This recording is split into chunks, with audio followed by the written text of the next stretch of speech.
ఇప్పుడే సత్యం సుందరం మూవీ అయితే చూశాను. చాలా ఇయర్స్ తర్వాత ఒక మంచి సోల్ హార్టెడ్ మూవీ చూసినట్టు అనిపించింది. మూవీ చూస్తున్నంతసేపు నేను రోలర్ కోస్టర్లో వెళ్తున్న ఆ ఫీలింగ్ అయితే వచ్చింది. ఆ మాదిరిలో మజా అయితే ఇచ్చింది. నిజం చెప్తున్నాను కదా, సూపర్ గా ఉంది. మూవీ అనేది మనకు చాలా సింపుల్ గా స్టార్ట్ అవ్వద్ది. ఆ సింపుల్ తనంతోనే మనకు సీట్ ఆఫ్ ద ఎక్స్పీరియన్స్ అయితే ఇస్తుంది. ఎందుకంటున్నా అంటే సినిమాలో ఆ సంగీతం కానీ, ఆ పర్ఫార్మెన్స్ కానీ, ఆ ఎమోషన్ సీన్స్ కానీ, ఆ కామెడీ కానీ, ఆ బాండింగ్ కానీ చాలా అంటే చాలా బాగుంది. సినిమాలో చూస్తున్నంత సేపు నాకైతే ఒక తెలియని ఫీలింగ్ అండి. ఆ ఫీలింగ్ అయితే నేనైతే మీతో షేర్ చేసుకోలేను. మీరైతే థియేటర్లోనే ఎక్స్పీరియన్స్ చేయాలి.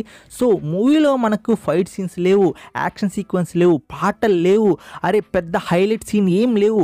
బట్ అయినా కానీ మూవీ వచ్చేసి ఎక్సలెంట్గా అయితే మూవీ అయితే నాకైతే నచ్చింది. ఎందుకు నచ్చిందంటే మనకు ఆ సింప్లిసిటీ అనేది అయితే మూవీ అయితే క్యారీ చేసింది. అలానే ఆ ఎమోషన్స్ని కూడా మనకు పర్ఫెక్ట్గా అయితే బ్యాలెన్స్ చేసింది. ఇంకా ఈ మూవీ బేసిక్ స్టోరీ లైన్ గురించి మాట్లాడుకుంటే మనకు అరవింద్ స్వామి వచ్చేసి కొన్ని కారణాల వల్ల తన సొంత ఊరు అయితే వదిలేయాల్సి వస్తుంది. సో కొన్ని ఇయర్స్ తర్వాత మనకు ఒక పెళ్లికైతే అరవింద్ స్వామి అదే ఊర్లో అయితే అటెండ్ అవుతాడు. సో అటెండ్ అయిన తర్వాత అక్కడ ఒక అనుకోని అతిథి అయితే తనదైతే చాలా చనువుగా అయితే ఉంటాడు. ఎవరంటే మనకు కార్తీ గారు. సో ఆ చనువు ఉండడానికి కారణం ఏంటి అండ్ తన వచ్చేసి మనకు చాలా ఇసుకిస్తూ ఉంటాడు అరవింద్ స్వామిని. అయినా కానీ అరవింద్ స్వామి వచ్చేసి ఆ పర్లేదులే అన్నట్టు ఉంటాడు. దాని తర్వాత వాళ్ళ మధ్య కొంచెం ఎమోషన్ బాండింగ్ అనేది ఏర్పడుద్ది. సో అరవింద్ స్వామి అండ్ కార్తీకి సంబంధం ఏంటి అని తెలుసుకోవాలంటే ఈ మూవీ అయితే చూడాలి. సో మూవీ టైటిల్ ఏంటి?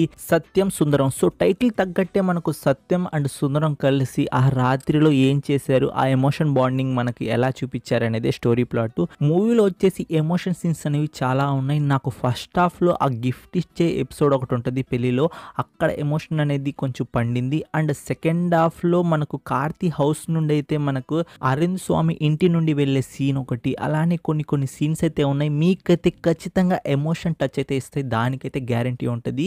ఎందుకంటే సినిమా అనేది మనకు స్టార్టింగ్ నుండి ఎండింగ్ వరకు ఆ కనెక్షన్ అనేది ఉంటుంది మనకు క్యారెక్టర్స్తో. సో మనం ఖచ్చితంగా ఆ క్యారెక్టర్స్తో అనేది కనెక్ట్ అవుతాం. తన క్యారెక్టర్కి ఏమైనా మనం ఫీల్ అవుతాం. సో అలాంటి స్టోరీ రేటింగ్ అనేది రాసుకున్నారు. సో పర్ఫెక్ట్ ఎగ్జిక్యూషన్ అంట నేనైతే. ఈ మూవీ పాజిటివ్ గురించి మాట్లాడుకుంటే ఫస్ట్ పాజిటివ్ వచ్చేసి మనకు స్టోరీ ఫ్రెండ్స్. స్టోరీ అనేది చాలా సింపుల్గా అండ్ మనకు ఎమోషన్స్ని క్యారీ చేస్తూ చాలా పర్ఫెక్ట్గా అయితే ఎగ్జిక్యూషన్ అయితే చేశారు. స్టోరీ అనేది చాలా గ్రిప్పింగ్గా అండ్ ఎక్సైటింగ్గా అయితే ఉంది. అందుకోసం main highlight of the movie వచ్చేసి స్టోరీ. మీరు సినిమా చూస్తున్నంతసేపు మీరు స్టోరీతో అండ్ ఆ ఎమోషన్ క్యారెక్టర్స్తో మీరు ఖచ్చితంగా అయితే కనెక్ట్ అవుతారు, దానికైతే గ్యారంటీ అయితే ఉంది. అండ్ ఇంకో పాజిటివ్ ఏంటి అంటే మ్యూజిక్ ఫ్రెండ్స్.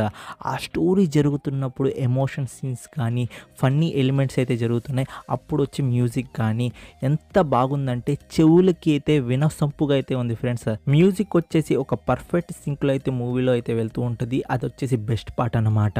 అండ్ ఇంకో పాజిటివ్ ఏంటి అంటే కార్తీ గారు, అరవింద్ స్వామి గారు వీళ్ళిద్దరు యాక్టింగ్ మీదే మనకు సినిమా మొత్తం ఆధారపడి ఉంటుంది. సో వీళ్ళు అనేది ఫ్యాబులస్గా అయితే యాక్ట్ చేశారు.